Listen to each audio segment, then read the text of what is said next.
Cathay, known for their ranged firepower, sturdy formations, and defensive game plans. But what if I told you they had magical power that could rival even Tzeentch's faction? Well, one of their mechanics, which, well, isn't technically a secret, but is one that could be easily overlooked, especially by new players, as it isn't very well explained by the game.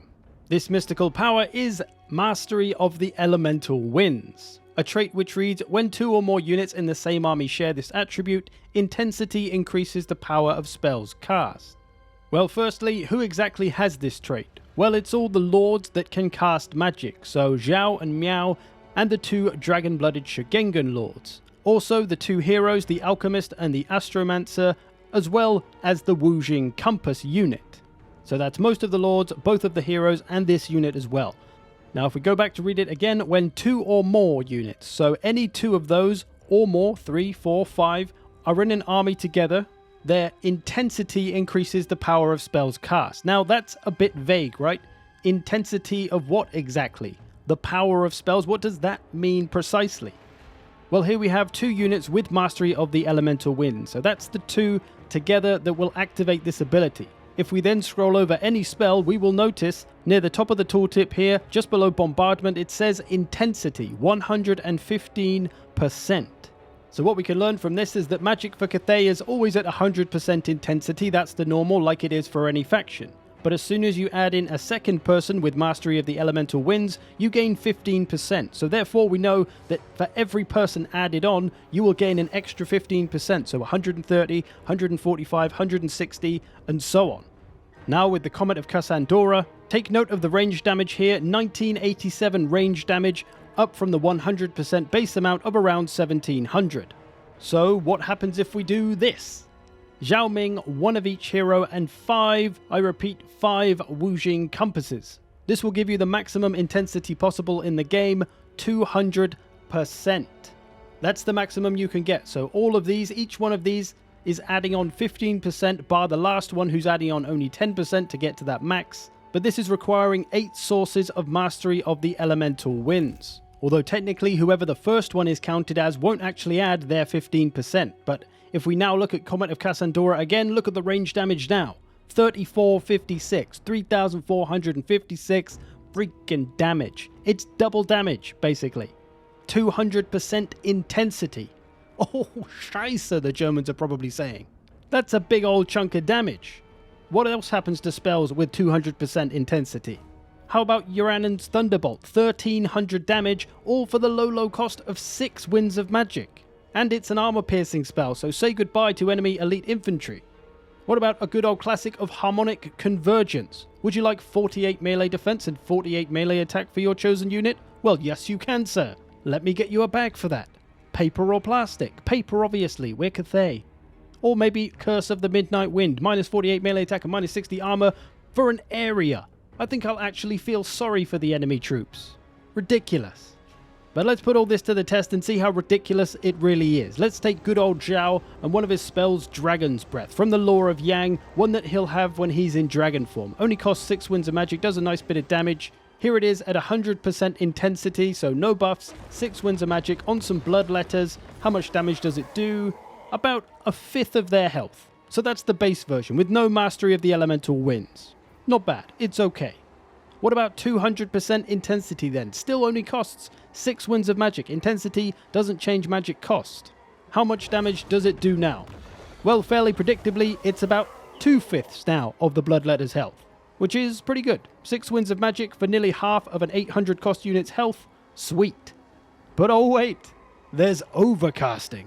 How about a 200% Overcast version, which only costs 3 magic more at 9?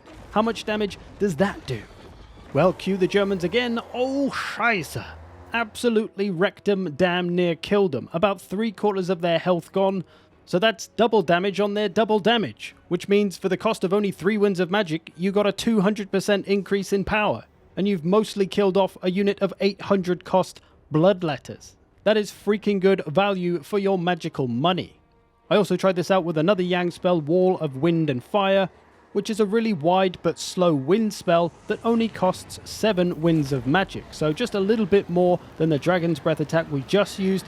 It actually does pretty much the same amount of damage to this single unit of bloodletters, but as you can see, it's a very wide spell, so if the AI's got a bunch of units clumped up all in a small space, that spell is going to absolutely go to town on them.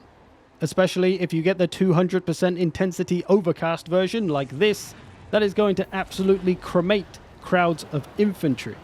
So this is Cathay's kind of semi-secret power, is that they can put out some serious magical damage, and you could potentially build an army around this. There's a lot of spells that become very powerful with 200% intensity or even 150% intensity.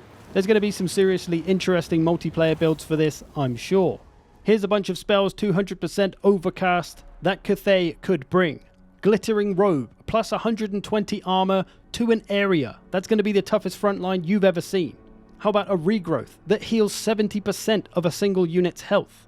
Or Flesh to Stone that gives 120% physical resistance? How about a spell that turns everyone into an old man with a 90% speed reduction to an area of enemy units? Or maybe you'd like to strip a dwarf down to his undies and remove 120 armor with Plague of Rust. Some pretty significant spells there. But how realistically can you put 8 units with Mastery of the Elemental Winds in one army? Well, in campaign, it probably is reasonably doable. You will need some big protection, so I've got Celestial Dragon Guard, I've got a whole bunch of those. I've got some Celestial Dragon Crossbowmen for some missile damage, then some Crane Gunners back here, and I've got my War Compasses scattered around. I've got 5 of these all over the place. Doesn't have to be 5 of those, you could bring 2 of each hero instead. You can mix and match as long as they've got that Mastery of the Elemental Winds trait.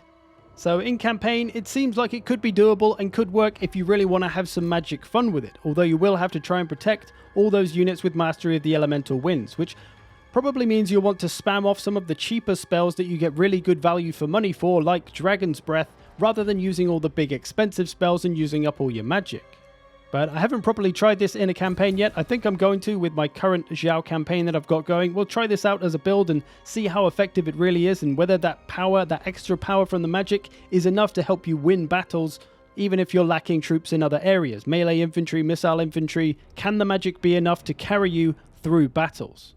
And what of multiplayer? Can we do this in multiplayer?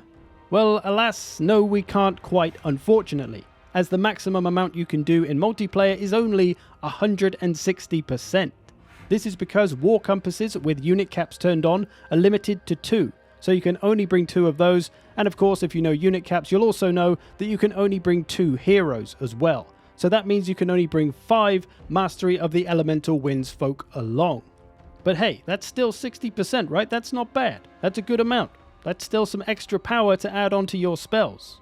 Whether it's truly viable to make a build focusing around this remains to be seen. Maybe you're just giving yourself a 30 or 45% boost to your magic will be enough to get some really good use out of these cheaper spells. But until we've had some mass testing and the game is released for everyone to try this out in multiplayer, we won't really know for sure. But the army I'm using here is multiplayer friendly to unit caps and funds. We've got 160% intensity. You do get some nice magic recharge from having all of these wizards and the War Compasses and stuff. One thing to note though is having an Astromancer on his War Compass mount.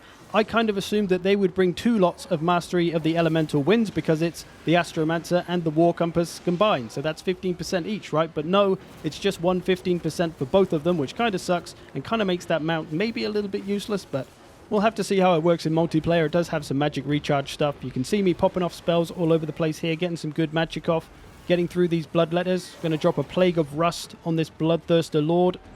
But yeah, there we go. Massive magical power for Cathay. Going to be interesting to see what people can do with the mechanic. Hope you've enjoyed this. Thanks for watching. See you in the future.